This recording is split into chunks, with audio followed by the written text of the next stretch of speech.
श्रावण माह माहात्म्य दूसरा अध्याय। ईश्वर बोले, हे महाभाग, आपने उचित बात कही है। हे ब्रह्मपुत्र, आप विनम्र, गुणी, श्रद्धालु तथा भक्ति संपन्न श्रोता हैं। हे अनघ, आपने श्रावण मास के विषय में विनम्रता पूर्वक जो पूछा है उसे तथा जो नहीं भी पूछा है वह सब अत्यंत हर्ष तथा प्रेम के साथ मैं आपको बताऊंगा। द्वेष न करने वाला सबका प्रिय होता है और आप उसी प्रकार के विनम्र हैं, क्योंकि मैंने आपके अभिमानी पिता ब्रह्मा का 5वां मस्तक काट दिया था, तो भी आप उस द्वेष भाव का त्याग कर मेरी शरण को प्राप्त हुए हैं। अतः हे तात, मैं आपको सब कुछ बताऊंगा, आप एकाग्रचित्त होकर सुनिए। हे योगिन, मनुष्य को चाहिए कि श्रावण मास में नियम पूर्वक नक्तव्रत करे और पूरे महीने भर प्रतिदिन रुद्राभिषेक करें। अपनी प्रत्येक प्रिय वस्तु का इस मास में त्याग कर देना चाहिए। पुष्पों, फलों, दातों, तुलसी की मंजरी तथा तुलसी दलों और बेल पत्रों से शिव जी की लक्ष्य पूजा करनी चाहिए। 1 करोड़ शिवलिंग बनाना चाहिए और ब्राह्मणों को भोजन कराना चाहिए। महीने भर धारण, पारण, व्रत अथवा उपवास करना चाहिए। इस मास में मेरे लिए अत्यंत प्रीतिकर पंचामृत अभिषेक करना चाहिए। इस मास में जो शुभ कर्म किया जाता है वह अनंत फल देने वाला होता है। हे मुनि, इस माह में भूमि पर सोए, ब्रह्मचारी रहे और सत्य वचन बोले। इस मास को बिना व्रत के कभी व्यतीत नहीं करना चाहिए। फलाहार अथवा अविष्यात्र ग्रहण करना चाहिए। पत्ते पर भोजन करना चाहिए। व्रत करने वाले को चाहिए कि इस मास में शाक का पूर्ण रूप से परित्याग कर दे। हे मुनि श्रेष्ठ, इस मास में भक्ति युक्त होकर मनुष्य को किसी न किसी व्रत को अवश्य करना चाहिए। सदाचार परायण, भूमि पर शयन करने वाला, प्रातः स्नान करने वाला और जितेंद्रिय होकर मनुष्य को एकाग्र किए गए मन से प्रतिदिन मेरी पूजा करनी चाहिए। इस मास में किया गया पुरुष शरण निश्चित रूप से मंत्रों की सिद्धि करने वाला होता है। इस मास में शिव के षडाक्षर मंत्र का जाप अथवा गायत्री मंत्र का जप करना चाहिए और शिव जी की प्रदक्षिणा, नमस्कार तथा वेद पारायण करना चाहिए। पुरुष सूक्त का पाठ अधिक फल देने वाला होता है। इस मास में किया गया ग्रह यज्ञ, कोटि होम, लक्ष्य होम तथा अयुत होम शीघ्र ही फलीभूत होता है और अभीष्ट फल प्रदान करने वाला होता है। जो मनुष्य इस मास में एक भी दिन व्रतहीन व्यतीत करता है वह महाप्रलय पर्यंत घोर नरक में वास करता है। यह मास मुझे जितना प्रिय है उतना कोई अन्य मास प्रिय नहीं है।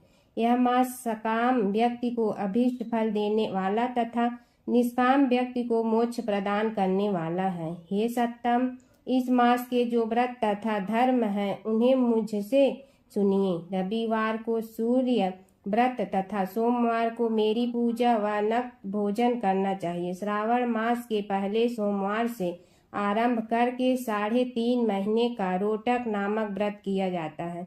यह व्रत सभी वांछित फल प्रदान करने वाला है।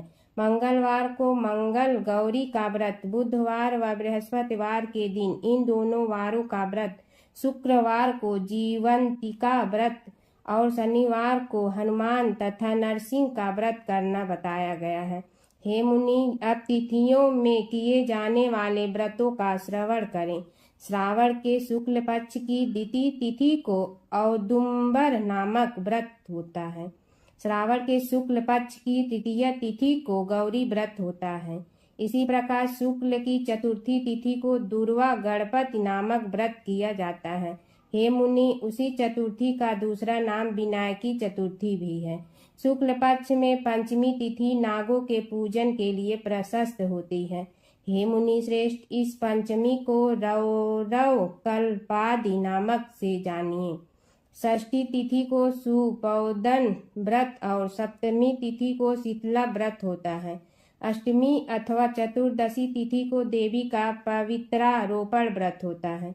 इस माह के शुक्ल तथा कृष्ण पक्ष की दोनों नवमी तिथियों को व्रत करना बताया गया है। शुक्ल पक्ष की 10वीं तिथि को आशा नामक व्रत होता है। इस मास में दोनों पक्षों में दोनों एकादशी तिथियों को इस व्रत की कुछ और विशेषता मानी गई है। श्रावण मास के शुक्ल पक्ष की द्वादशी तिथि को श्री विष्णु का पवित्रारोपण व्रत बताया गया है। इस द्वादशी तिथि में भगवान श्रीधर की पूजा करके मनुष्य परम गति प्राप्त करता है। उत्सर्जन उपाकर्म, सभादीप, सभा में उपाकर्म, इसके बाद रक्षाबंधन, पुनः श्रवणा कर्म, सर्प बलि और ग्रीव का अवतार, ये 7 कर्म पूर्णमासी तिथि को करने हेतु बताए गए हैं। श्रावण मास के कृष्ण पक्ष में चतुर्थी तिथि को संकष्टी चतुर्थी व्रत कहा गया है और श्रावण मास के कृष्ण पक्ष की पंचमी तिथि के दिन मानव कल्पादि नामक व्रत को जानना चाहिए। हे द्विजोत्तम, कृष्ण पक्ष की अष्टमी तिथि को श्री कृष्ण का पूर्ण अवतार हुआ। इस दिन उनका अवतार हुआ, अतः महान उत्सव के साथ इस दिन व्रत करना चाहिए। हे मुनि श्रेष्ठ, इस अष्टमी को मनवाद तिथि जानना चाहिए। श्रावण मास की अमावस्या तिथि को पिठोरा व्रत कहा जाता है। इस तिथि में कुशों का ग्रहण और वृषभों का पूजन किया जाता है। इस मास में शुक्ल पक्ष की प्रतिपदा तिथि से लेकर सब तिथियों में पृथक पृथक देवता हैं।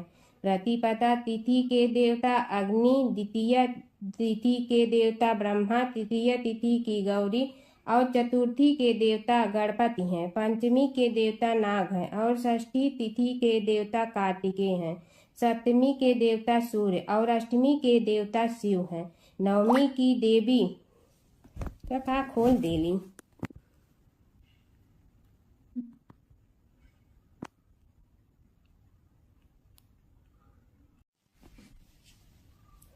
सप्तमी के देवता सूर्य और अष्टमी के देवता शिव हैं। नवमी की देवी दुर्गा, 10वीं के देवता यम और एकादशी तिथि के देवता विशेष देव कहे गए हैं। द्वादशी के विष्णु तथा त्रयोदशी के देवता कामदेव हैं। चतुर्दशी के देवता शिव, पूर्णिमा के देवता चंद्रमा और अमावस्या के देवता पीतर हैं। ये सब तिथियों के देवता कहे गए हैं। जिस देवता की जो तिथि हो उस देवता की उसी तिथि में पूजा करनी चाहिए। प्रायः इसी मास में अगस्त का उदय होता है।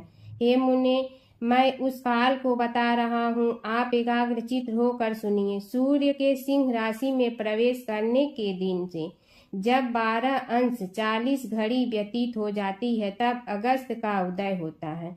उसके 7 दिन पूर्व से अगस्त को अर्घ्य प्रदान करना चाहिए। 12 मासों में सूर्य पृथक पृथक नामों से जाने जाते हैं।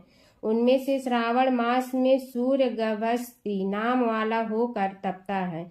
इस मास में मनुष्यों को भक्ति संपन्न होकर सूर्य की पूजा करनी चाहिए। हे सत्तम, 4 मासों में जो वस्तुएं वर्जित हैं उन्हें सुनिए। श्रावण मास में साग तथा भाद्र में दही का त्याग करना चाहिए। इसी प्रकार आश्विन में दूध तथा कार्तिक में दाल का परित्याग कर देना चाहिए। यदि इन मासों में इन वस्तुओं का त्याग नहीं कर सकते तो केवल श्रावण मास में ही उक्त वस्तुओं का त्याग करने से मानव उसी फल को प्राप्त लेता है। हे नारद, यह बात मैंने आपसे संक्षेप में कही है। हे मुनि श्रेष्ठ, इस मास के व्रतों और धर्मों के विस्तार को सैकड़ों वर्षों में भी कोई नहीं कह सकता। मेरी अथवा विष्णु की प्रसन्नता के लिए संपूर्ण रूप से व्रत करना चाहिए। परमार्थ की दृष्टि से हम दोनों में भेद नहीं है। जो लोग भेद करते हैं वे नरकगामी होते हैं। अतः हे सनत कुमार, आप श्रावण मास में धर्म का आचरण कीजिए। भगवान शिव और माता सती की कथा। दक्ष प्रजापति की सभी पुत्रियां गुणवती थीं, फिर भी दक्ष के मन में संतोष नहीं था। वे चाहते थे उनके घर में एक ऐसी पुत्री का जन्म हो जो सर्व शक्ति संपन्न हो एवं सर्व विजयिनी हो। अतः दक्ष एक ऐसी ही पुत्री के लिए तप करने लगे। तप करते करते अधिक दिन बीत गए तो भगवती आद्या ने प्रकट होकर कहा, मैं तुम्हारे तप से प्रसन्न हूँ। तुम किस कारण तप कर रहे हो? दक्ष ने तप करने का कारण बताया तो माँ बोली, मैं स्वयं पुत्री रूप में तुम्हारे यहाँ जन्म धारण करूँगी। मेरा नाम होगा सती। मैं सती के रूप में जन्म लेकर अपनी लीलाओं का विस्तार करूँगी। फलतः भगवती आद्या ने सती रूप में दक्ष के यहाँ जन्म लिया। सती दक्ष की सभी पुत्रियों में सबसे अलौकिक थी। सती ने बाल्यावस्था में ही कई ऐसे अलौकिक आश्चर्यचकित करने वाले कार्य कर दिखाई थी। इन्हें देखकर स्वयं दक्ष को भी विस्मयता होती रहती थी। जब सती विवाह योग्य हो गई तो दक्ष को उनके लिए वर की चिंता होने लगी। उन्होंने ब्रह्मा जी से इस विषय में परामर्श किया। ब्रह्मा जी ने कहा, सती आद्या की अवतार है। मैं आद्या आदि शक्ति और शिव आदि पुरुष है। अतः सती के विवाह के लिए शिव ही योग्य और उचित वर है। दक्ष ने ब्रह्मा जी की बात मानकर सती का विवाह भगवान शिव के साथ कर दिया। सती कैलाश में जाकर भगवान शिव के साथ रहने लगी। भगवान शिव के दक्ष के दामाद थे, किंतु किसी वजह से दक्ष के हृदय में भगवान शिव के प्रति बैर और विरोध भाव पैदा हो गया। एक बार देवलोक में ब्रह्मा ने धर्म के निरूपण के लिए एक सभा का आयोजन किया था। सभी बड़े बड़े देवता सभा में एकत्र हुए। भगवान शिव भी इस सभा में बैठे थे। सभा मंडल में दक्ष का आगमन हुआ। दक्ष के आगमन पर सभी देवता उठकर खड़े हो गए, पर भगवान शिव खड़े नहीं हुए। उन्होंने दक्ष को प्रणाम भी नहीं किया। फलतः दक्ष ने अपमान का अनुभव किया। केवल यही नहीं, उनके हृदय में भगवान शिव के प्रति ईर्ष्या की आग जल उठी। वे उनसे बदला लेने के लिए समय और अवसर की प्रतीक्षा करने लगे। एक बार सती और शिव कैलाश पर्वत पर बैठे हुए परस्पर वार्तालाप कर रहे थे। उसी समय आकाश मार्ग से कई विमान कनखल की ओर जाते हुए दिखाई पड़े। सती ने उन विमानों को देखकर भगवान शिव से पूछा, प्रभु ये सभी विमान किसके हैं और कहाँ जा रहे हैं? भगवान शंकर ने उत्तर दिया, आपके पिता ने बड़े यज्ञ का आयोजन किया है। समस्त देवता और देवांगनाएं इन विमानों में बैठकर उसी यज्ञ में सम्मिलित होने के लिए जा रहे हैं। इस पर सती ने दूसरा प्रश्न किया, क्या मेरे पिता ने आपको यज्ञ में सम्मिलित होने के लिए नहीं बुलाया? भगवान शंकर ने उत्तर दिया, आपके पिता मुझसे बैर रखते हैं, फिर वे मुझे क्यों बुलाने लगे? सती मन ही मन सोचने लगी, फिर बोली, यज्ञ के इस अवसर पर अवश्य मेरी सभी बहनें आएंगी। उनसे मिले हुए बहुत दिन हो गए। यदि आपकी अनुमति हो तो मैं भी अपने पिता के घर जाना चाहती हूँ। यज्ञ में सम्मिलित हो लूँगी और बहनों से भी मिलने का अवसर मिलेगा। भगवान शिव ने उत्तर दिया, इस समय वहाँ जाना उचित नहीं होगा। आपके पिता मुझसे बैर रखते हैं। हो सकता है वे आपका भी अपमान करें। बिना बुलाए किसी के घर जाना उचित नहीं होता है। इस पर सती ने प्रश्न किया, ऐसा क्यों? भगवान शिव ने उत्तर दिया, विवाहित लड़की को बिना बुलाए पिता के घर नहीं जाना चाहिए, क्योंकि विवाह हो जाने पर लड़की अपने पति की हो जाती हैं। पिता के घर से उसका संबंध टूट जाता है। लेकिन सती पीहर जाने के लिए हठ करती रही, अपनी बात बार बार दोहराती रही। उनकी इच्छा देखकर भगवान शिव ने पीहर जाने की अनुमति दे दी। उनके साथ अपना एक गढ़ भी साथ में भेज दिया। उस गढ़ का नाम वीरभद्र था। सती वीरभद्र के साथ अपने पिता के घर गई। घर में सती से किसी ने भी प्रेम पूर्वक वार्तालाप नहीं किया। दक्ष ने उन्हें देखकर कहा, तुम क्या यहाँ मेरे अपमान कराने आई हो? अपनी बहनों को तो देखो, वे किस प्रकार भांति के अलंकारों और सुंदर वस्त्रों से सुसज्जित हैं। तुम्हारे शरीर पर मात्र बाघांबर है। तुम्हारा पति शमशानवासी और भूतों का नायक है। वह तुम्हें बाघंबर छोड़कर और पहना ही क्या सकता है। दक्ष के कथन से सती के हृदय में पश्चाताप का सागर उमड़ पड़ा। वे सोचने लगी, उन्होंने यहाँ आकर अच्छा नहीं किया। भगवान ठीक ही कह रहे थे, बिना बुलाए पिता के घर भी नहीं जाना चाहिए। पर अब क्या हो सकता है, अब तो आ ही गई हूँ। पिता के कटु और अपमानजनक शब्द सुनकर भी सती मौन रही। वे उस यज्ञ मंडल में गई जहाँ सभी देवता और ऋषि मुनि बैठे थे तथा यज्ञ कुंड में धू धू करती जलती हुई अग्नि में आहुतियाँ डाली जा रही थी। सती ने यज्ञ मंडप में सभी देवताओं के तो भाग देखे, किंतु भगवान शिव का भाग नहीं देखा। वे भगवान शिव का भाग न देखकर अपने पिता से बोली, पितृ श्रेष्ठ, यज्ञ में तो सबके भाग दिखाई पड़ रहे हैं, किंतु कैलाशपति का भाग नहीं है। आपने उनका भाग क्यों नहीं रखा? दक्ष ने गर्व से उत्तर दिया, मैं तुम्हारे पति शिव को देवता नहीं समझता। वह तो भूतों का स्वामी, नग्न रहने वाला और हड्डियों की माला धारण करने वाला है। वह देवताओं की पंक्ति में बैठने योग्य नहीं है। उसे कौन भाग देगा? सती के नेत्र लाल हो उठे। उनके मुखमंडल प्रलय के सूर्य की भांति तेजोदीप्त हो उठा। उन्होंने पीड़ा से तिलमिलाते हुए कहा, ओह, मैं इन शब्दों को कैसे सुन रही हूँ। मुझे धिक्कार है। देवताओं, तुम्हें भी धिक्कार है। तुम भी उन कैलाशपति के लिए इन शब्दों को कैसे सुन रहे हो? तो मंगल के प्रतीक हैं और जो क्षण मात्र में संपूर्ण सृष्टि को नष्ट करने की शक्ति रखते हैं।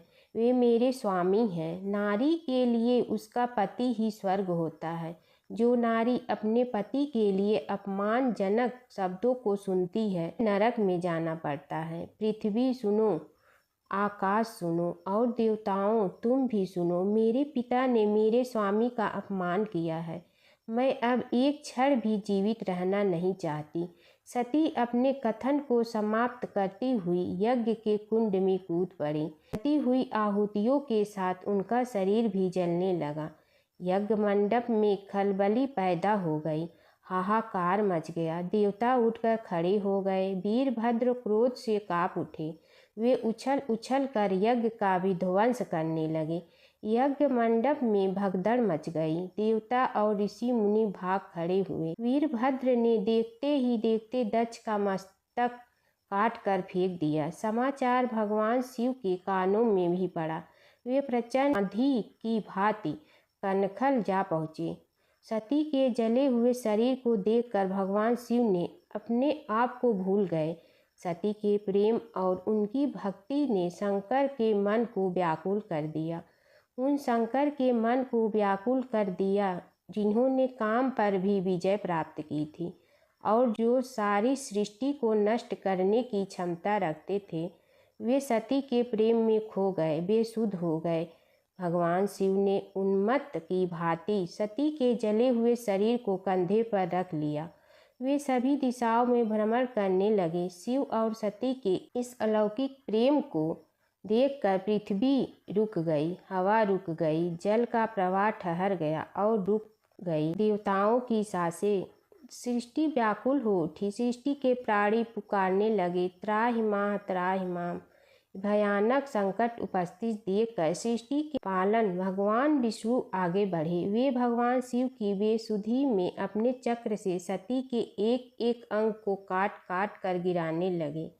धरती पर 51 स्थानों में सती के अंग कट कट कर गिरे। जब सती के सारे अंग कट कर गिर गए तो भगवान शिव पुनः अपने आप में आए। जब वे अपने आप में आए तो पुनः सृष्टि के सारे कार्य चलने लगे। धरती पर जिन 51 स्थानों में सती के अंग कट कट कर गिरे थे, वे ही स्थान आज शक्तिपीठ माने जाते हैं।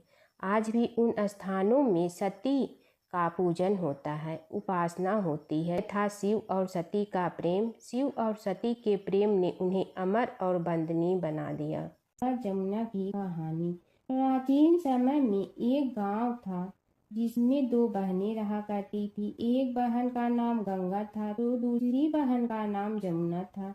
एक बार दोनों बहनें एक साहूकार के खेत से गुजर रही थी तो जमुना ने 13 दाने जौ के तोड़ लिए, जिसे देख गंगा बोली कि तुझे तो ग्रहण लग गया। तूने चोरी की है।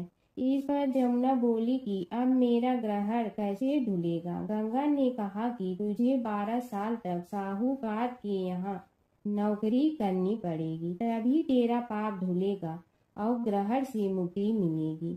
जमुना साहूकार के यहाँ नौकरी के लिए जाती है और अपने लिए काम मांगती है। साहूकार उसे काम पर रख लेता है, लेकिन काम करने से पहले जमुना उसे कहती है कि मैं सारे काम करूंगी, लेकिन 4 काम नहीं करूंगी।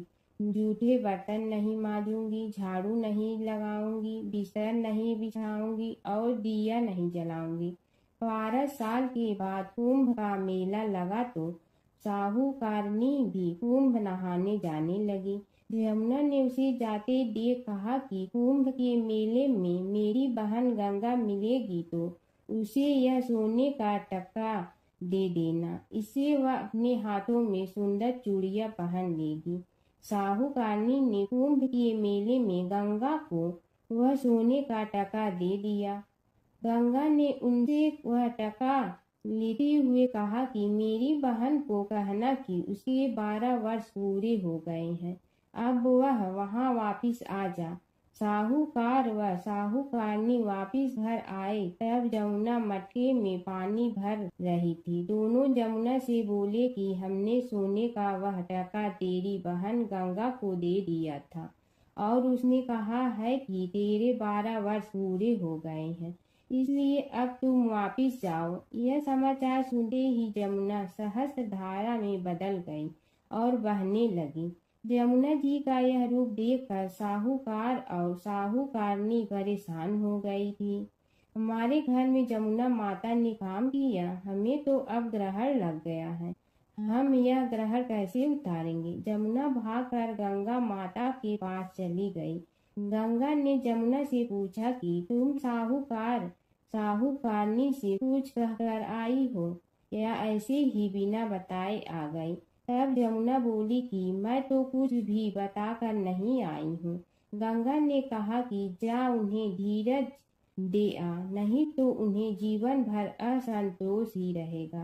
गंगा के कहने पर जमुना माता ने साहूकारनी को सपने में दर्शन दिए और कहा कि तुम दोनों उल्टे माथे क्यों पड़े हो, जाओ उठकर खाओ पियो। तब दोनों बोले कि हम कैसे उठे, हमें तो ग्रहण लगा है, क्योंकि हमने उल्टे सीधे और पता नहीं कितने नीच कार्य आपसे कराए हैं। तब जमुना जी बोली कि तुम्हें ग्रहण नहीं लगा है, ग्रहण तो मुझे लगा था कि मैंने तुम्हारे खेत से 13 दाने जौ के चुराए थे।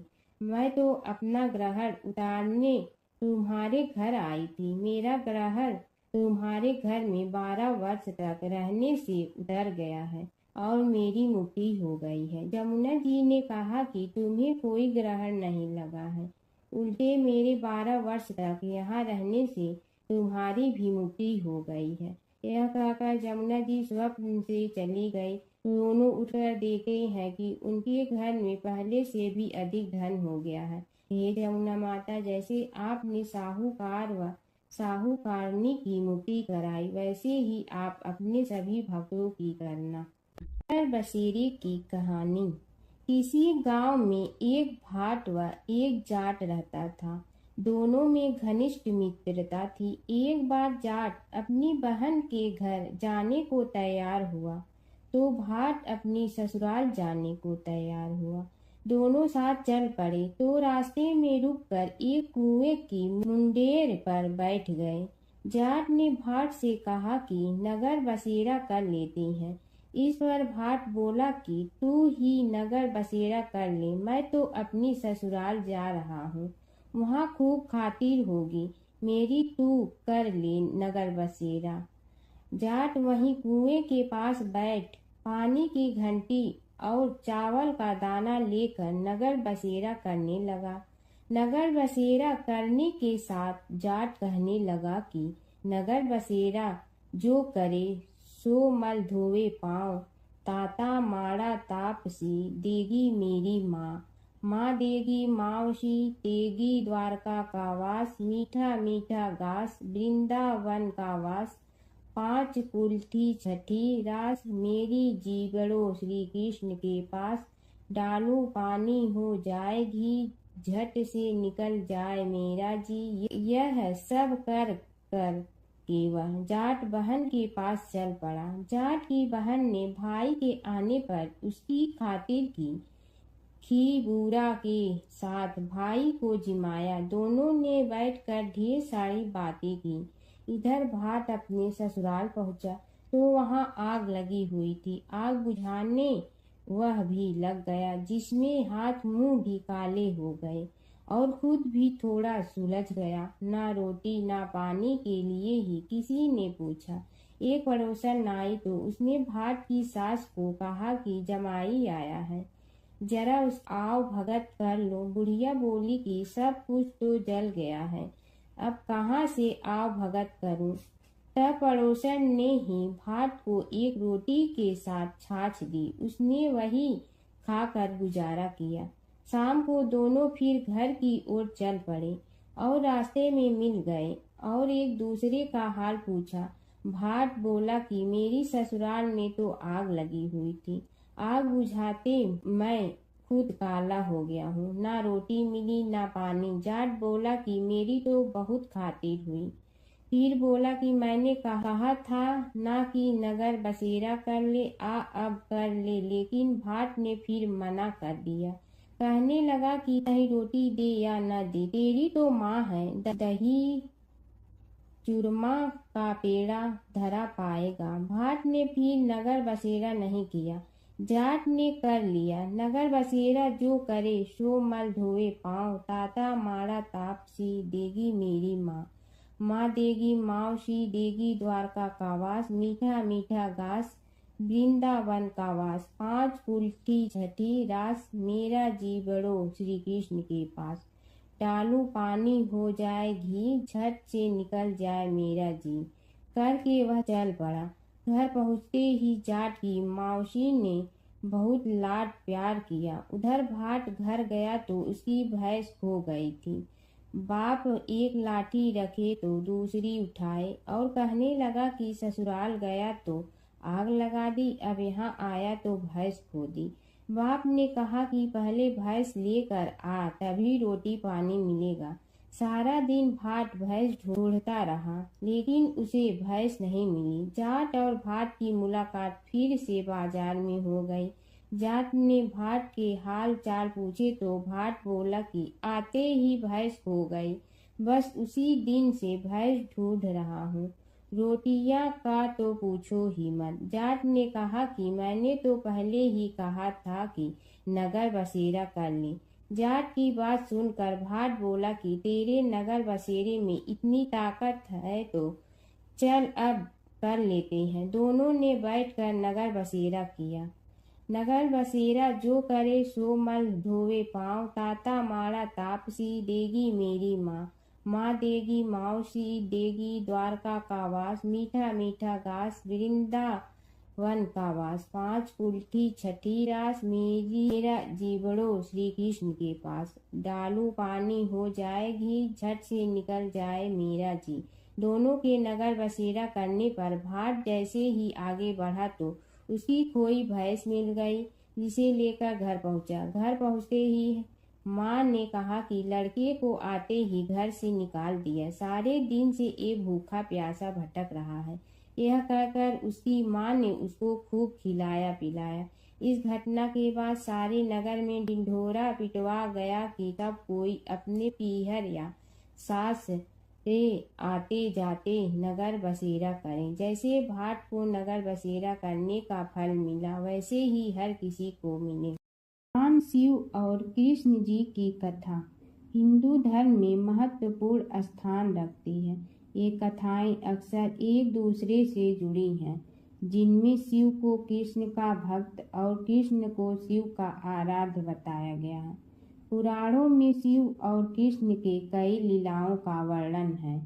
कृष्ण के दर्शन के लिए शिव का साधु वेश में गोकुल जाना। एक पौराणिक कथा के अनुसार भगवान शिव एक साधु का वेश धारण करके गोकुल में कृष्ण के दर्शन के लिए गए थे। मैया यशोदा ने उन्हें भिक्षा देने के लिए आई, लेकिन शिव ने कृष्ण के दर्शन के अलावा कुछ भी स्वीकार करने से इनकार कर दिया। यशोदा ने पहले तो मना कर दिया, लेकिन बाद में पूर्णमासी काकी के समझाने पर उन्होंने कृष्ण को साधु के सामने प्रकट किया। शिव ने कृष्ण के दर्शन किए और उनके चरणों की छाप छोड़कर चले गए। यशोदा और नंद राय समझ गए कि यह कोई साधारण साधु नहीं था, बल्कि कोई दिव्य पुरुष था। नारद मुनि का घमंड। एक बार नारद मुनि को अपने ज्ञान और भक्ति पर घमंड हो गया। कृष्ण ने नारद मुनि की परीक्षा लेने के लिए उन्हें एक गांव में भेजा, जहां एक महिला अपने पति के बीमार होने पर बहुत दुखी थी। नारद मुनि ने महिला को समझाया कि वह भगवान से प्रार्थना करे, लेकिन महिला ने कहा कि वह अपने पति को कष्ट में नहीं देख सकती। तब नारद मुनि ने राधा से मिलने का फैसला किया। राधा ने नारद मुनि को चरणामृत दिया और कहा कि वह इसे अपने पति को दे। नारद मुनि ने जब राधा से चरणामृत लिया तो उन्हें एहसास हुआ कि राधा का प्रेम कृष्ण के प्रति सबसे महान है। इस घटना के बाद नारद मुनि का घमंड चूर चूर हो गया। नारद मुनि और कृष्ण की लीला। नारद मुनि अक्सर कृष्ण की लीलाओं में शामिल होते थे। एक बार नारद मुनि इंद्र के दरबार से द्वारका जा रहे थे। रास्ते में उन्होंने पारिजात वृक्ष का एक फूल लिया और कृष्ण को दे दिया। कृष्ण ने वह फूल रुक्मिणी को दे। नारद मुनि ने देखा कि कृष्ण ने वह फूल रुक्मिणी को दिया तो उन्हें बहुत खुशी हुई। एक बार अपने पुत्र के खातिर भगवान शिव और श्री कृष्ण के बीच छिड़ गया था प्रलयंकारी युद्ध। भगवान शिव जहाँ प्रलय के देवता हैं, वहीं श्री कृष्ण पालन करता। दोनों के कारण ही यह जगत सुचारू रूप से चल रहा है और दोनों महाशक्तिशाली हैं। लेकिन कभी आपने सोचा है कि अगर कभी दोनों में युद्ध हुआ तो उसका इस संसार पर क्या असर पड़ेगा और दोनों में से विजयी कौन होगा? चलिए जानते हैं एक पौराणिक कथा जहां इन दोनों के भयंकर युद्ध का वर्णन मिलता है। पौराणिक कथा के अनुसार एक बार राजा बलि के सबसे बड़े पुत्र बाणासुर ने शिवपुत्र कार्तिकेय की सुंदरता से मोहित होकर भगवान शिव का पुत्र बनने की इच्छा जताई।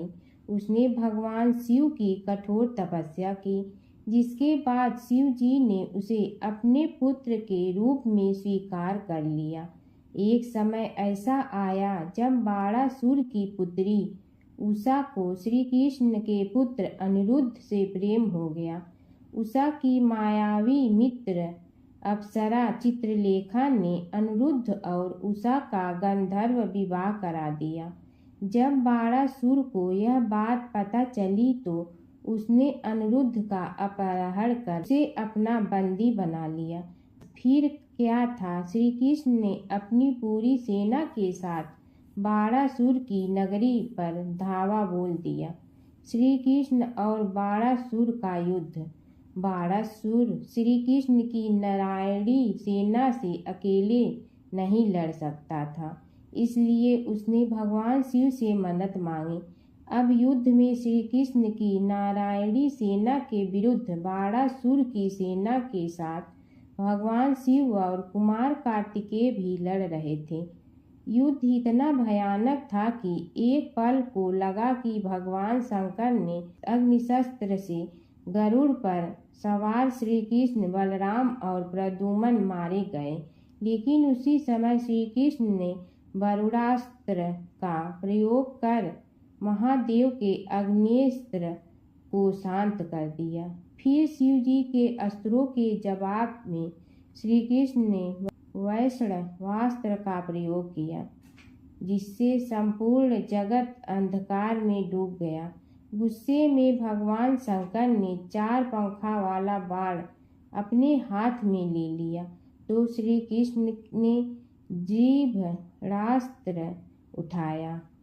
इस तरह यह युद्ध समय के साथ विकराल हो गया और इस युद्ध से समस्त सृष्टि में हाहाकार मच गया।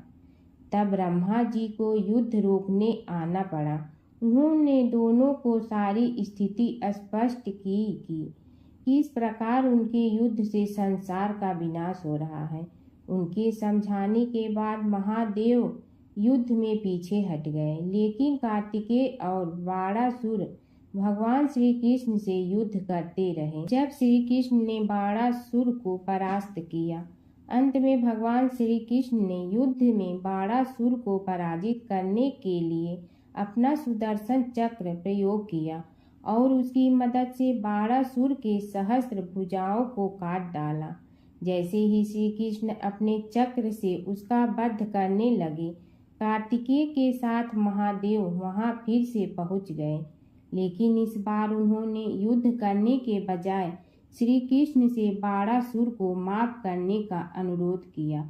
भगवान शिव ने श्री कृष्ण से कहा कि मैंने इसे अभय दान दिया है, इसलिए अगर आप इसका वध कर देंगे तो मेरा वचन झूठा पड़ जाएगा। शिव जी के ऐसा कहने पर श्री कृष्ण ने बाणासुर को क्षमा कर दिया और अनिरुद्ध उषा सहित अपनी पूरी सेना लेकर वहां से चल दिए। बाणासुर को आज भी अजर अमर माना जाता है और बाद में भगवान शिव के उसे अपने गढ़ों में शामिल कर लिया। समय की बात है कि विष्णु भगवान का विवाह लक्ष्मी जी के साथ निश्चित हो गया। विवाह की तैयारी होने लगी। सभी देवताओं को निमंत्रण भेजे गए, परंतु गणेश जी को निमंत्रण नहीं दिया। कारण जो भी रहा हो, अब भगवान विष्णु की बारात जाने का समय आ गया। सभी देवता अपनी पत्नियों के साथ विवाह समारोह में आए। उन सब ने देखा कि गणेश जी कहीं दिखाई नहीं दे रहे हैं। तब वे आपस में चर्चा करने लगे कि क्या गणेश जी को कोई न्योता नहीं दिया है या स्वयं गणेश जी ही नहीं आए हैं। सभी को इस बात पर आश्चर्य होने लगा। तभी सब ने विचार किया कि विष्णु भगवान से ही इसका कारण पूछा जाए। विष्णु भगवान से पूछने पर उन्होंने कहा कि हमने गणेश जी के पिता भोलेनाथ महादेव को न्योता भेजा है। यदि गणेश जी अपने पिता के साथ आना चाहते हैं तो आ जाते, अलग से न्योता देने की कोई आवश्यकता भी नहीं थी। दूसरी बात यह है कि उनको 1.25 मन मूंग, 1.25 मन चावल, 1.25 मन घी और 1.25 मन लड्डू का भोजन दिन भर में चाहिए। यदि गणेश जी नहीं आएंगे तो कोई बात नहीं, दूसरे के घर जाकर इतना सारा खाना पीना अच्छा भी नहीं लगता। इतनी वार्ता कर ही रहे थे कि किसी एक ने सुझाव दिया, यदि गणेश जी आ भी जाए तो उनके द्वारपाल बनाकर बैठा देंगे कि आप घर की याद रखना। आप तो चूहे पर बैठकर धीरे धीरे चलोगे तो बारात से बहुत पीछे रह जाओगे। यह सुझाव भी सबको पसंद आ गया तो विष्णु भगवान ने भी अपनी सहमति दे दी। होना क्या था कि इतने में गणेश जी वहां आ पहुंचे और उन्हें समझा बुझा कर घर की रखवाली करने बैठा दिया गया। बारात चल रही थी, तब नारद जी ने देखा कि गणेश जी तो दरवाजे पर ही बैठे हुए हैं, तो वे गणेश जी के पास गए और रुकने का कारण पूछा। गणेश जी कहने लगे कि विष्णु भगवान ने मेरा बहुत अपमान किया है। नारद जी ने कहने लगे कि अपनी मूसक देना को आगे भेज दे तो वह रास्ता खोद देगी, जिससे उनके वाहन धरती में धंस जाएंगे। तब आपको सम्मान पूर्वक बुलाना पड़ेगा। अब तो गणेश जी ने अपनी मूसक सेना जल्दी से आगे भेज दी और सेना ने जमीन पोली कर दी। जब बारात वहां से निकली तो रथों के पहिए धरती में धंस गए। लाख कोशिश करे परंतु पहिए नहीं निकले। सभी ने अपने अपने उपाय किए परंतु पहिए तो नहीं निकले, बल्कि जगह जगह से टूट गए। किसी की समझ में नहीं आ रहा था कि अब क्या किया जाए। तब तो नारद जी ने कहा, आप लोगों ने गणेश जी का अपमान करके अच्छा नहीं किया। यदि उन्हें मना कर लाया जाए तो आपका कार्य सिद्ध हो सकता है और यह संकट टल सकता है। शंकर भगवान ने अपने दूत नंदी को भेजा और वे गणेश जी को लेकर आए। गणेश जी का आदर सम्मान के साथ पूजन किया। तब कहीं रथ के पहिए निकले। अब रथ के पहिए निकल के परंतु टूट गए तो उन्हें सुधारे गए। पास के खेत में खाती काम कर रहा था, उसे बुलाया गया। खाती अपना कार्य करने के पहले श्री गणेशाय नमः कहकर गणेश जी की वंदना मन ही मन करने लगा। देखते ही देखते खाती ने सभी पहियों को ठीक कर दिया। तब खाती कहने लगा कि हे देवताओं, आपने सर्वप्रथम गणेश जी को नहीं मनाया होगा और न ही उनकी पूजन की होगी, इसीलिए तो आपके साथ यह संकट आया है। हम तो मूर्ख अज्ञानी हैं, फिर भी पहले गणेश जी को पूजते हैं, उनका ध्यान करते हैं। आप लोग तो देवतागण हैं, फिर भी आप गणेश जी को कैसे भूल गए? अब आप लोग भगवान श्री गणेश जी की जय बोल कर जाएं तो आपके सब काम बन जाएंगे और संकट कट जाएंगे। ऐसा कहते हुए बारात वहां से चल दी और विष्णु भगवान को लक्ष्मी जी के साथ विवाह संपन्न करा के सभी सकुशल घर लौट आए। हे गणेश जी महाराज, आपने विष्णु को जैसे कारज सारियो ऐसे कारज सबको सिद्ध कर जो। बोलो गजानन भगवान की जय। प्राचीन काल की बात है। नैमिषारण्य क्षेत्र में ऋषि, महर्षि और साधु संतों का समाज जुड़ा था। उसमें श्री सूत जी भी विद्यमान थे। शौनक जी ने उनकी सेवा में उपस्थित होकर निवेदन किया कि हे अज्ञान रूप घोर तिमिर को नष्ट करने में करोड़ों सूर्यों के समान प्रकाशमान श्री सूत जी हमारे कानों के लिए अमृत के समान जीवन प्रदान करने वाले कथा तत्व का वर्णन कीजिए। हे सूत जी, हमारे हृदयों में ज्ञान के प्रकाश की वृद्धि तथा भक्ति, वैराग्य और विवेक की उत्पत्ति जिस कथा से हो सकती हो वह हमारे प्रति कहने की कृपा कीजिए। शौनक जी की जिज्ञासा से सूत जी बड़े प्रसन्न हुए। पुरातन इतिहासों के स्मरण से उनका शरीर पुलकायमान हो रहा था। वे कुछ देर उसी स्थिति में विराजमान रहकर कुछ विचार करते रहे और अंत में बोले, शौनक जी, इस विषय में आपके चित्त में बड़ी जिज्ञासा है। आप धन्य हैं जो सदैव ज्ञान की प्राप्ति में तत्पर रहते हुए विभिन्न पुराण कथाओं की जिज्ञासा रखते हैं। आज मैं आपको ज्ञान के परम स्रोत रूप श्री गणेश जी का जन्म कर्म रूप चरित्र सुनाऊंगा। गणेश जी से ही सभी ज्ञानों, सभी विद्याओं का उद्भव हुआ है। अब आप सावधान चित्त से विराजमान हो। श्री गणेश जी के ध्यान और नमस्कार पूर्वक उनका चरित्र श्रवण करें। नमस्तस्मै गणेशाय ब्रह्मा विद्या प्रदायिनी यनागस्त्यसमः साक्षात विघ्न सागर सोषणे। कैसे हैं वे श्री गणेश जो सभी प्रकार की ब्रह्म विद्याओं को प्रदान करने वाले अर्थात ब्रह्मा के सगुण और निर्गुण स्वरूप पर प्रकाश डालने और जीव ब्रह्मा का अभेद प्रतिपादन करने वाली विद्याओं के दाता हैं। वे विघ्नों के समुद्रों को महर्षि अगस्त्य के समान शोषण करने में समर्थ हैं, इसलिए उनका नाम विघ्न सागर शोषक के नाम से प्रसिद्ध है। मैं उन भगवान श्री गणेश जी को नमस्कार करता हूँ। प्रथम पूजा के अधिकारी श्री गणेश जी, यह कहकर सूत जी कुछ समय के लिए मौन हो गए और फिर बोले, शौनक जी, भगवान गणेश जी ही सर्वप्रथम पूजा प्राप्ति के अधिकारी हैं। किसी भी देवता की पूजा करो, पहले उनकी पूजा करो। शौनक जी ने निवेदन किया, हे भगवान, हे सूत, सर्वप्रथम यह बताने की कृपा कीजिए कि गणेश जी को प्रथम पूजा का अधिकार किस प्रकार प्राप्त हुआ। इस विषय में मेरी बुद्धि मोह को प्राप्त हो रही है।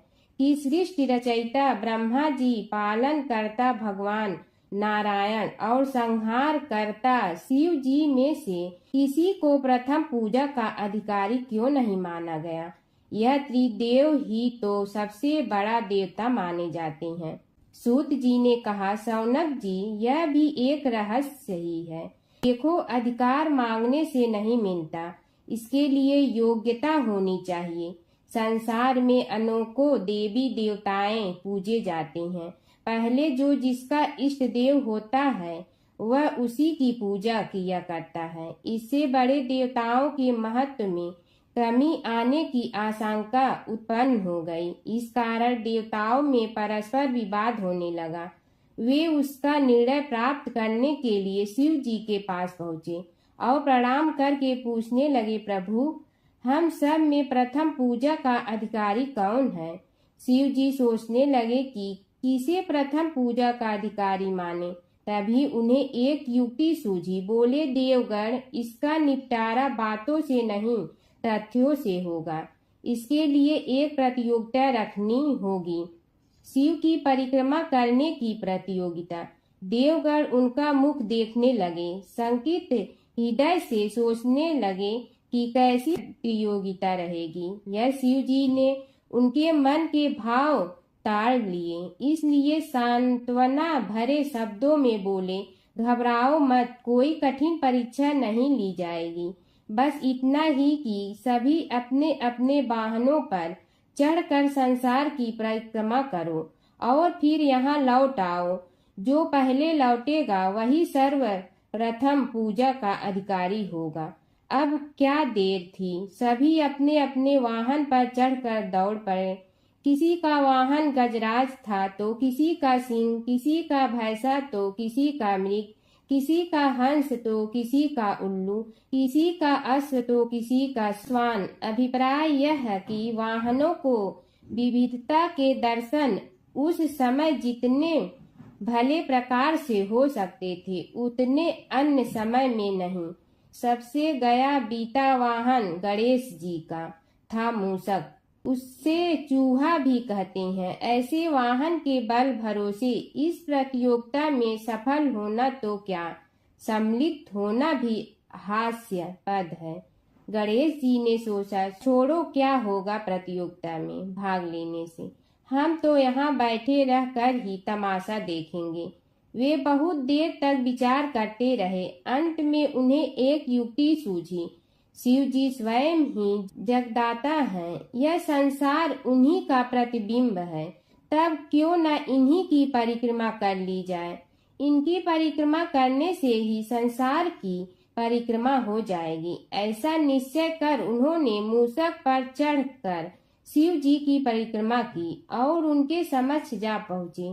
शिव जी ने कहा, तुमने परिक्रमा पूर्ण कर ली? उन्होंने उत्तर दिया, जी हाँ। शिव जी सोचने लगे कि इसे तो यहीं घूमते हुए देखा, फिर परिक्रमा कैसे कर आया। देवताओं का परिक्रमा करके लौटना आरंभ हुआ और उन्होंने गणेश जी को वहां बैठे देखा तो माथा ठनक गया। फिर भी साहस करके बोले, अरे तुम विश्व की परिक्रमा के लिए नहीं गए? गणेश जी ने कहा, अरे मैं कब का यहाँ आ गया। देवता बोले, तुम्हें तो कहीं भी नहीं देखा। गणेश जी ने उत्तर दिया, देखते कहाँ से, समस्त संसार शिव जी में विद्यमान है। इनकी परिक्रमा करने से ही संसार की परिक्रमा पूर्ण हो गई। सूत जी बोले, शौनक, इस प्रकार गणेश जी ने अपनी बुद्धि के बल पर ही विजय प्राप्त कर ली। उनका कथन सत्य था, इसलिए कोई विरोध करता भी तो कैसे। बस उसी दिन से गणेश जी की प्रथम पूजा होने लगी। सूत जी बोले, हे शौनक जी, यह एक तथ्य है कि गणेश जी ही उसके पात्र हैं। वे बड़े देवता का भी कार्य सिद्धि में विघ्न उपस्थित होने पर उन विघ्न राज का आश्रय न लिया हो। हे शौनक, वे देव भी बड़े दयालु हैं। नाम तो शिव जी का ही आशुतोष है, किंतु वे सर्वात्मा और सर्वरक्षक प्रभु तो शिव जी की अपेक्षा भी शीघ्र ही प्रकट हो जाते हैं। उनका भक्त कभी किसी संकट में नहीं पड़ता। यदि प्रारब्ध वशात कभी किसी विपत्ति में पड़ भी जाता है तो गणेश्वर की उपासना करने पर उनके अनुग्रह से उनके समस्त दुख दूर होकर परम सुख की प्राप्ति होती है। शौनक ने कहा, हे सूत जी, हे महाभाग, हे प्रभु, मैं गणेश जी के विभिन्न चरित्रों का अध्ययन करना चाहता हूँ, तो मुझे बताइए कि किस ग्रंथ का अवलोकन करूं। हे दयामय, आपको तो उनके समस्त चरित्र विदित है कि यदि आप ही उन्हें सुनाने की कृपा करें तो मेरा अत्यधिक उपकार होगा। सूत जी बोले, हे शौनक भगवान, गणेश्वर के इतने चरित्र हैं कि उन सब का कथन इस जीवा से संभव नहीं, क्योंकि प्रभु अनंत, प्रभु चरित्र अनंता वाली बात समस्त विद्वान ऋषि मुनि कहते हैं। फिर भी गणेश जी प्रथम पूजा के अधिकारी होने के कारण समस्त देव चरित्रों में जुड़े हुए हैं, इसलिए उनका प्रभाव भी सर्वाधिक व्यापक है।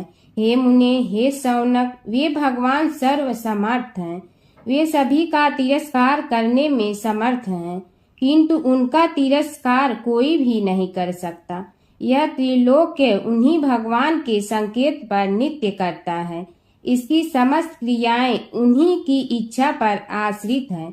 हे शौनक भगवान, गणेश्वर स्वयं कहते हैं, शिवे विष्णु च सप्तौ च सूर्ये मयि निराधिप यो भेद बुद्धि योग स सम्य योगो मतो मम।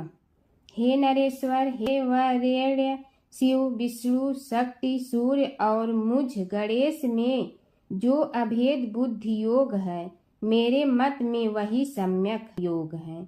इससे यह भी सिद्ध है कि समस्त देवता उन्हीं के स्वरूप हैं, वे ही भगवान विभिन्न कार्य रूपों के अनुसार अपना भिन्न भिन्न नाम रखते हैं। हे मुनि श्रेष्ठ, उन सब देवताओं के चरित्र भी उन्हीं गणराज के चरित्र हैं। यद्यपि सब चरित्र एक ही ग्रंथ में मिलने में संभव नहीं है, फिर भी गणेश्वर के अनेकों प्रमुख चरित्रों का वर्णन गणेश पुराण में हुआ है। राजा सोमकांत का वृत्तांत कथन। शौनक जी ने पूछा, हे प्रभु, गणेश पुराण का आरंभ किस प्रकार हुआ, यह मुझे बताने की कृपा करे। इस पर सूत जी ने कहने लगे, हे शौनक, यद्यपि गणेश पुराण है तो बहुत प्राचीन, क्योंकि भगवान गणेश्वर तो आदि हैं। न जाने कब से गणेश जी अपने उपासकों पर कृपा करते चले आ रहे हैं। उनके अनंत चरित्र हैं, जिनका संग्रह एक महापुराण का रूप ले सकता है। उसे एक बार भगवान नारायण ने नारद जी को और भगवान ने शंकर और जगन जननी पार्वती जी को सुनाया था। बाद में वही पुराण संक्षेप रूप में ब्रह्मा जी ने महर्षि वेद व्यास को सुनाया और फिर व्यास जी ने महर्षि भृगु को सुनाया। भृगु ने कृपा करके सौराष्ट्र के एक राजा सोमकांत को सुनाया था। तब से वह पुराण अनेक कथाओं में विस्तृत होता रहा और अनेक कथाओं से रहित होता हुआ अनेक रूप में प्रचलित है। शौनक जी ने पूछा, भगवान, आप यह बताने का कष्ट करें कि राजा सोमकांत कौन था, उसने महर्षि से गणेश पुराण का श्रवण कहाँ किया था, उस पुराण के श्रवण से उसे क्या क्या उपलब्धियां हुई। हे नाथ, मुझे श्री गणेश्वर की कथा के प्रति उत्कंठा बढ़ती ही जा रही है।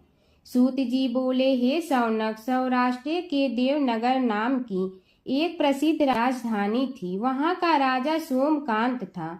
वह अपनी प्रजा का पुत्र के समान पालन करता था।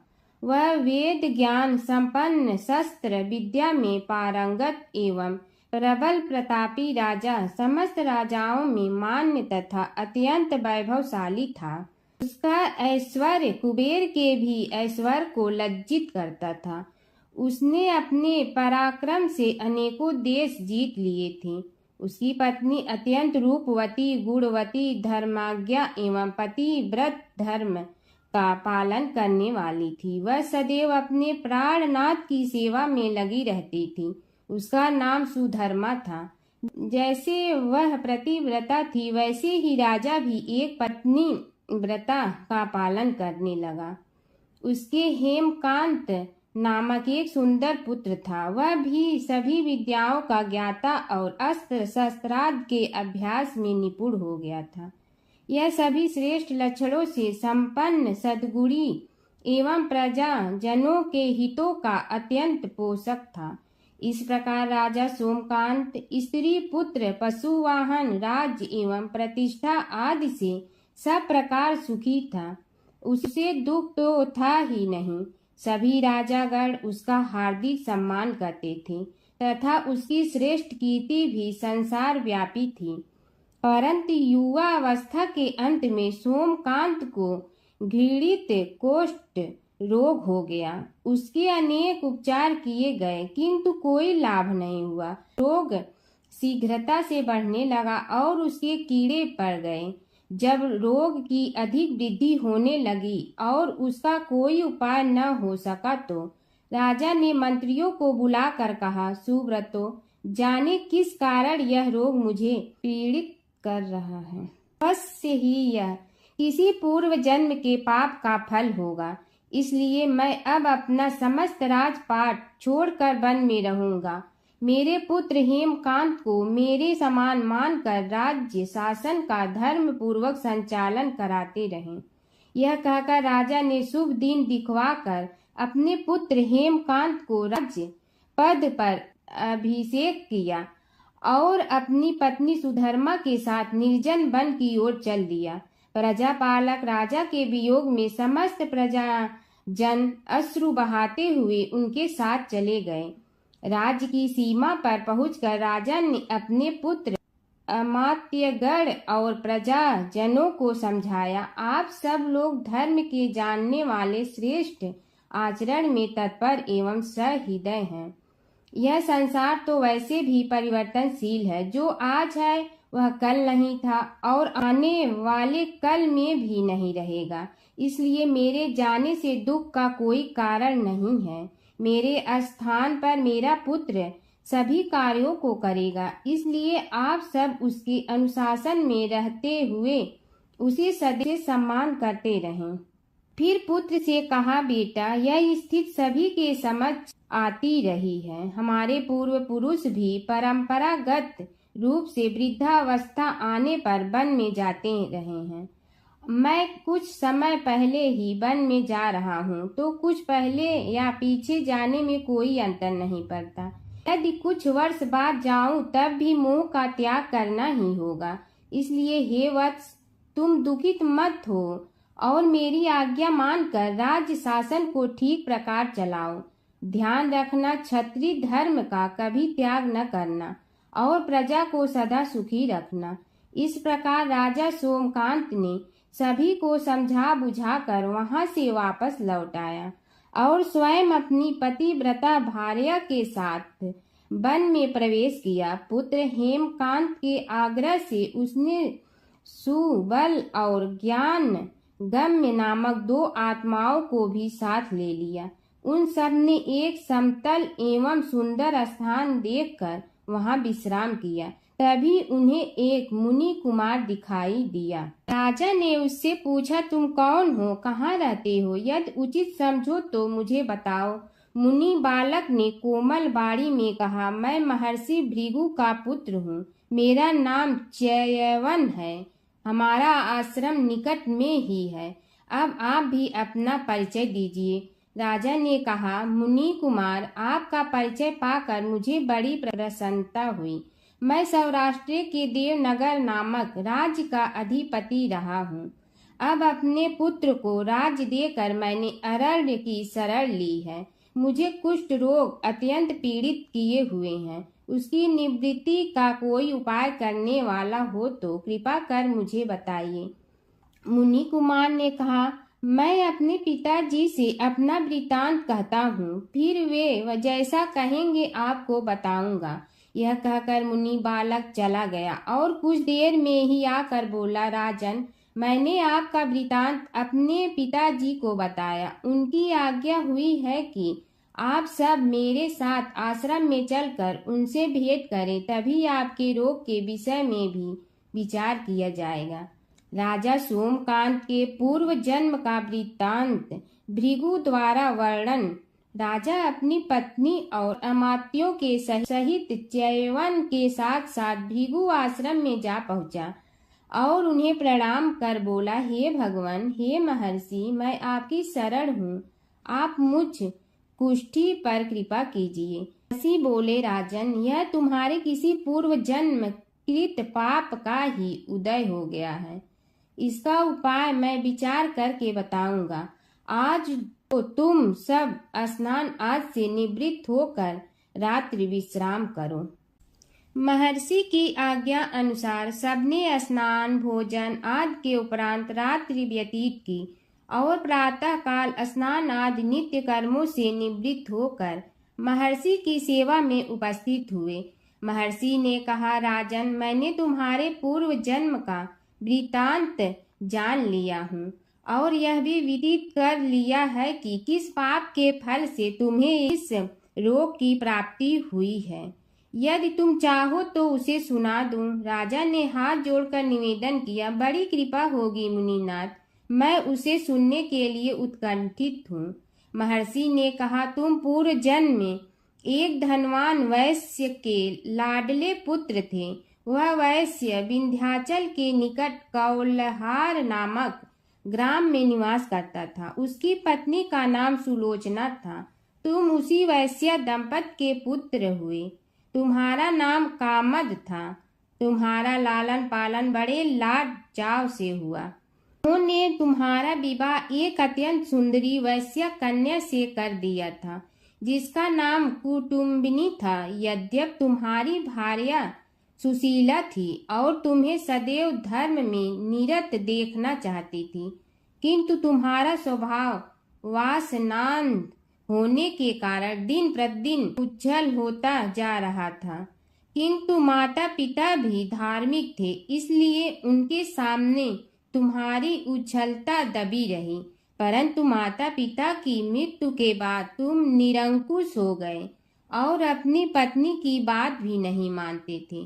तुम्हें अनाचार में प्रवृत्त देखकर उसे दुख होता था, तो भी उसका कुछ बस न चलता था। तुम्हारी उन्मत्तता चरम सीमा पर थी।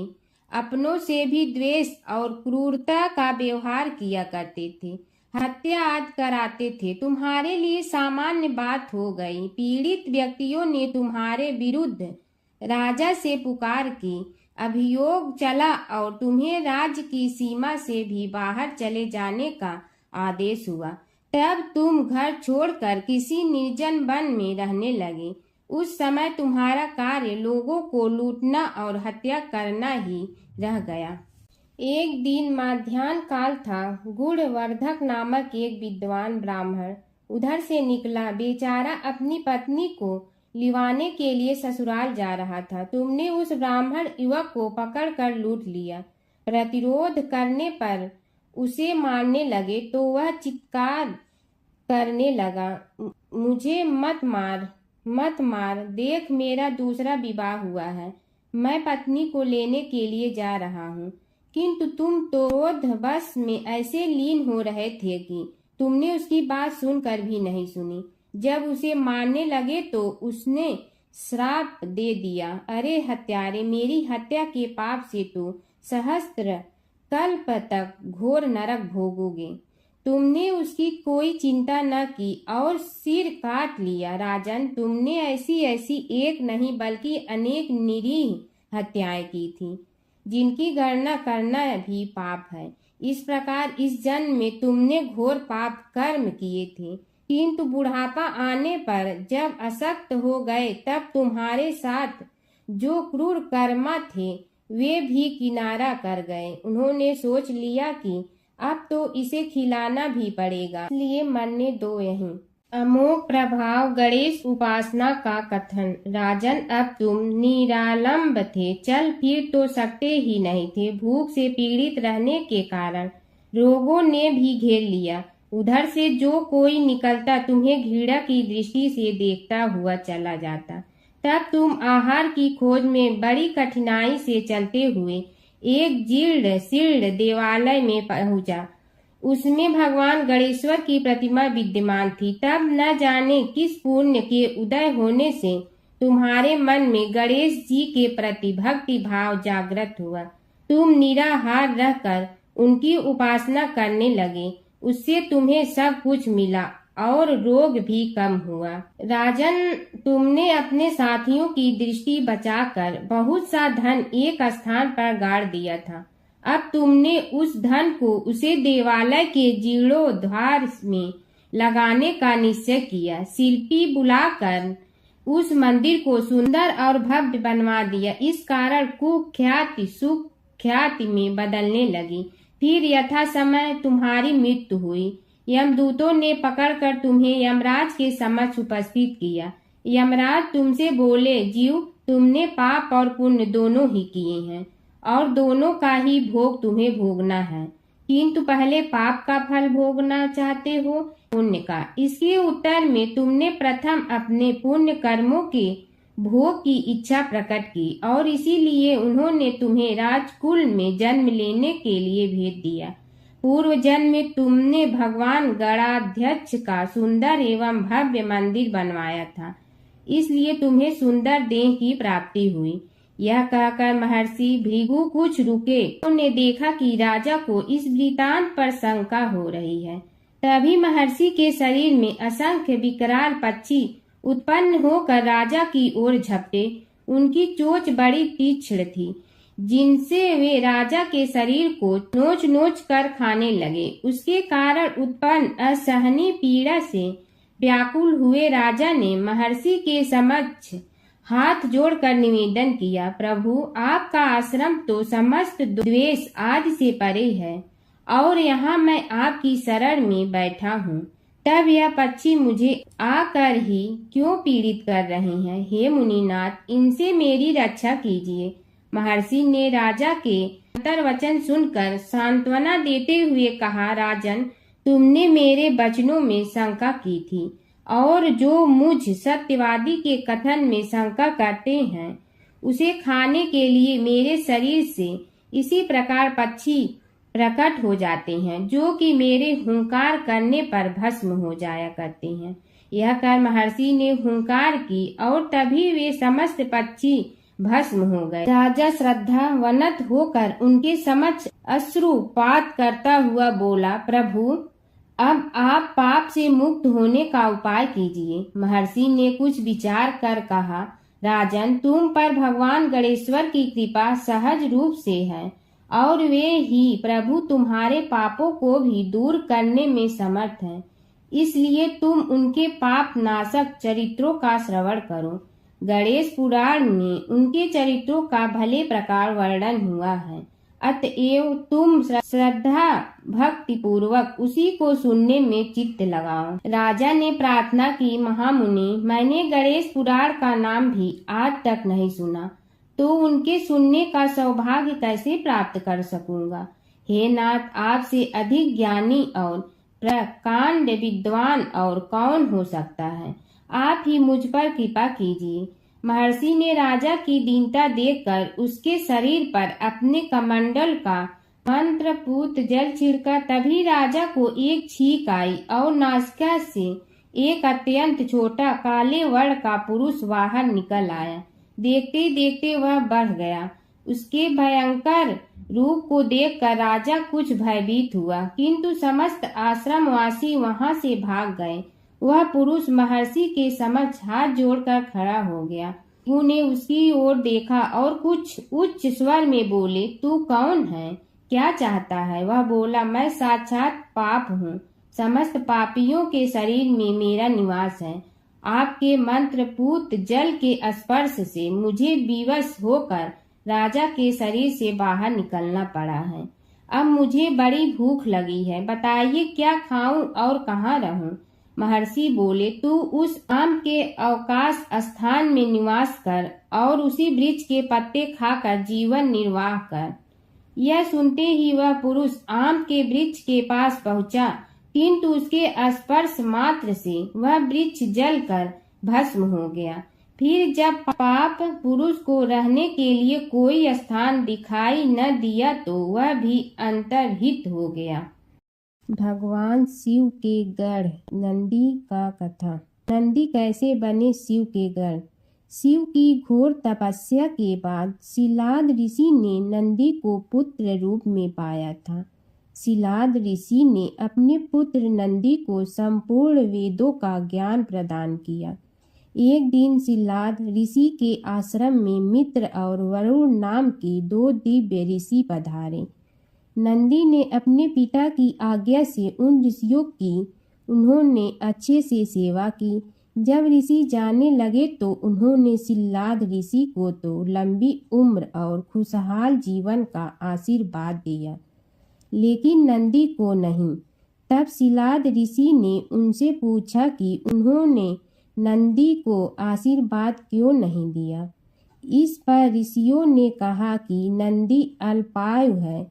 यह सुनकर शिलाद ऋषि चिंतित हो गए। पिता की चिंता को नंदी ने जानकर पूछा, क्या बात है पिताजी। तब पिताजी ने कहा कि तुम्हारी अल्पायु के बारे में ऋषि कह गए हैं, इसीलिए मैं चिंतित हूँ। यह सुनकर नंदी हंसने लगा और कहने लगा कि आपने मुझे भगवान शिव की कृपा से पाया है, तो मेरी उम्र की रक्षा भी वही करेंगे। आप क्यों चिंता करते हैं। इतना कहते ही नंदी भुवन नदी के किनारे शिव की तपस्या करने के लिए चले गए। कठोर तप के बाद शिव जी प्रकट हुए और कहा, वरदान मांगो वत्स। तब नंदी ने कहा कि मैं उम्र भर आपके सानिध्य में रहना चाहता हूँ। नंदी के समर्पण से प्रसन्न होकर भगवान शिव ने नंदी को पहले अपने गले लगाया और उन्हें बैल का चेहरा देकर उन्हें अपने वाहन, अपना दोस्त, अपने गढ़ों में सर्वोत्तम के रूप में स्वीकार कर लिया। जय शिव ओंकारा प्रभु जय शिव ओंकारा, ब्रह्मा विष्णु सदाशिव अर्धांगी धारा। जय शिव ओंकारा, एकानन चतुरानन पंचानन राजे, हंसासन गरुड़ासन वृषवाहन साजे। जय शिव ओंकारा, 2 भुज 4 चतुर भुज 10 भुज अति सोहे, तीनों रूप निरखते त्रिभुवन जन मोहे। जय शिव ओंकारा, अक्षमाला बनमाला मुंड मलाधारी, चंदन मृग मद सोहे भोले शुभकारी। जय शिव ओंकारा, श्वेतांबर पीतांबर बागंबर अंगे, ब्रह्मादिक सनकादिक प्रेतादिक संगे। जय शिव ओंकारा, कर के मध्य कमंडलु और त्रिशूलधारी, सुखकारी दुखहारी जग पालनकारी। जय शिव ओंकारा, ब्रह्मा विष्णु सदा शिव जानत अविवेका, रणवाचर में शोभित ए तीनों एका। जय शिव ओंकारा, त्रिगुण स्वामी जी की आरती जो कोई नर गावे, कहत शिवानंद स्वामी मन वांछित फल पावे। जय शिव ओंकारा, प्रभु जय शिव ओंकारा।